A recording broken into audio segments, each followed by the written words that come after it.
Insuccès des Grenadières. Faudrait-il déverser la totalité de la charge sur Nicolas Delépine?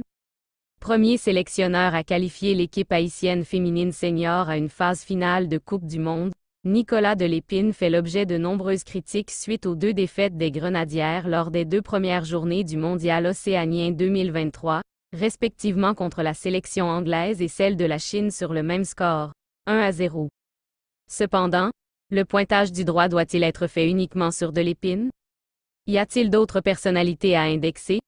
Lors de la première journée, Haïti avait livré une belle prestation contre les Anglaises. Si en attaque, des actions ont été mal exploitées, l'équipe haïtienne a été solide sur le plan défensif. Après la blessure de Claire Constant à quelques jours de la Coupe du Monde, Nicolas Delépine et son staff ont su créer une alchimie entre Jennifer Limage et Tabitha Dougénie Joseph.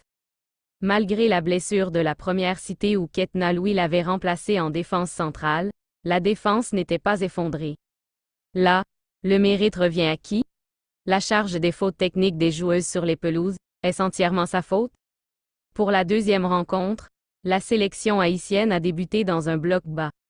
N'était-ce pas normal pour une équipe haïtienne qui était inférieure aux Chinoises? Doublure de Melchi Daël Dumornay, Maudeline Moril a dû commencer le match à sa place. Était-ce un choix bizarre?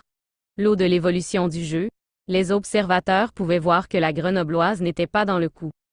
Certains gens ont appelé à un changement à la demi-heure de jeu lors de l'expulsion de Jang Rui suite à une faute flagrante sur Shirley jeudi. Était-ce nécessaire de risquer Corventina Dumornay qui avait des blessures musculaires pendant que jeudi se débrouillait au milieu du terrain? En deuxième période, Melchi Daël Dumornay a apporté beaucoup plus de vivacité et a étiré le jeu haïtien. Nicolas Delépine avait une part de responsabilité dans la débâcle qui s'était posée dans l'entrejeu de la sélection haïtienne. Il n'a pas apporté de grands changements dans le dispositif de l'équipe. En attaque, il y a eu trop de laisser-aller. L'organisation offensive de l'équipe haïtienne a eu des limites et le plus souvent les joueuses en attaque ont trouvé le ballon très bas, ce qui a rendu difficile leur épanouissement. Là, le sélectionneur devrait insérer sa touche. Mais, l'équipe entraînée par Nicolas Delépine est limitée, il faut le reconnaître. Les changements opérés par Nicolas Delépine. Au début de la seconde période, Maudeline Moril a cédé sa place à Melchi Daël Dumornay. Ce fut le bon moment pour que la meilleure joueuse de l'équipe fasse son entrée à la place d'une des joueuses du milieu qui n'était pas dans le coup. 4 minutes après l'heure de jeu, Bathsheba Louis a été remplacée par Roseline Éloissin. Pas si mauvaise dans la rencontre, le changement pourrait être opéré sur une autre joueuse. Bathsheba Louis était la deuxième joueuse dans la ligne offensive à réussir plus de passes, meilleure joueuse en attaque en termes de duels remportés, 14-21e au total, co-meilleure joueuse avec Shirley en termes de moins de pertes de ballon et elle avait apporté son grain de sel lors des transitions défensives.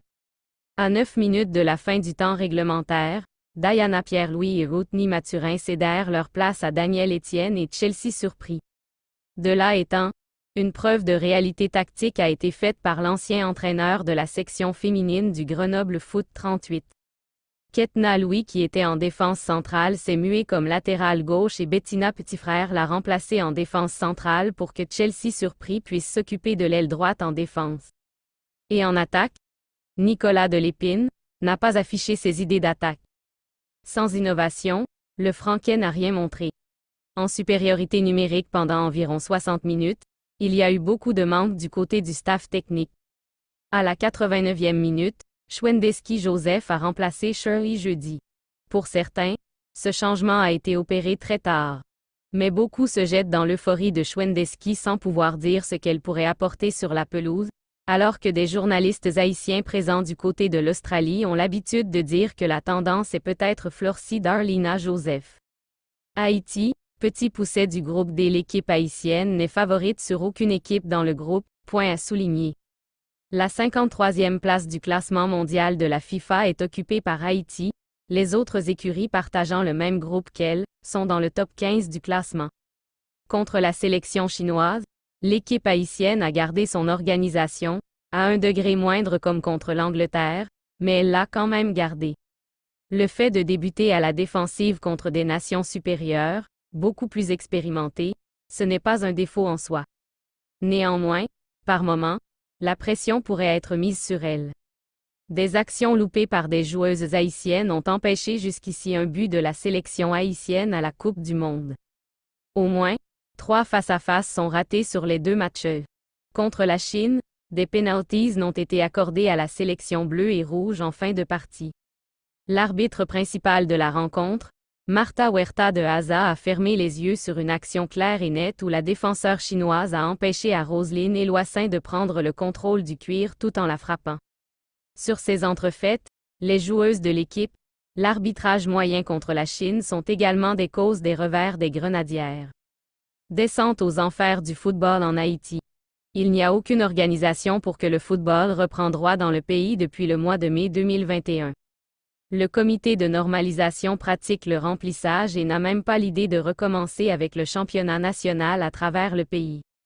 Aucune structure n'est mise en place dans le football haïtien et le public haïtien s'en prend totalement à Nicolas de Lépine. Le problème d'Haïti, est-ce un problème de coaching? Y a-t-il tellement de dispositions mises en place que c'est la touche de l'entraîneur qui fera le dernier boulot? Le coach vivement critiqué a amené une colonie de joueuses haïtiennes au sein du Grenoble Foot 38. Après 2 défaites en Coupe du Monde, beaucoup remettent en doute sa capacité. Les mauvaises négociations des Grenadières lors des actions offensives, l'infériorité d'Haïti face à ses homologues du groupe D, les mauvaises décisions des arbitres lors de la deuxième partie, le football haïtien qui est en de crescendo, sont conjugués avec de mauvais choix de Nicolas de Lépine lors des duels pour accoucher les 2 défaites des Haïtiennes à la Coupe du Monde féminine Australie, Nouvelle-Zélande 2023. Les choses à signaler doivent être signalées, mais se jeter complètement sur Nicolas de Lépine, c'est un petit peu de mauvaise foi. Haïti croule face à la Chine, 1-0. Coupe du Monde féminine. Malgré sa supériorité numérique, Haïti croule face à la Chine, 1-0. Haïti s'incline ce vendredi 28 juillet face à la Chine, 1-0, lors de la 2e journée des matchs de groupe comptant pour la 9e édition du Mondial féminin qui se déroule en Australie et Nouvelle-Zélande. L'équipe haïtienne, très pâle surtout en première période, a croulé face à la championne d'Asie qui a obtenu un penalty. Une qualification pour le second tour est presque impossible pour nos Grenadières qui n'ont pas profité pour faire une première victoire historique en Coupe du Monde. En effet, Dumornay a débuté la rencontre sur le banc en raison d'un problème de fatigue musculaire. En première période, l'équipe haïtienne était méconnaissable face à une équipe chinoise réduite à 10 depuis la 29e minute.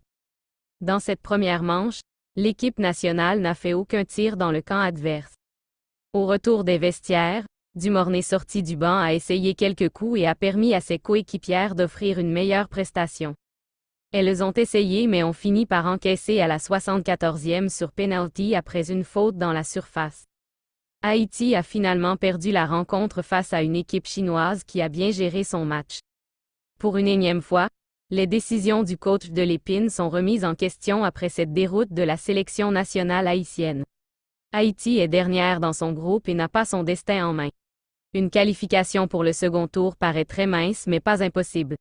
Il suffit à l'équipe nationale de battre le Danemark sur un score de 2-0, tout en espérant une défaite de la Chine face à l'Angleterre. Le rendez-vous est fixé au mardi 1er août à 7h du matin. Grenadiers à l'assaut.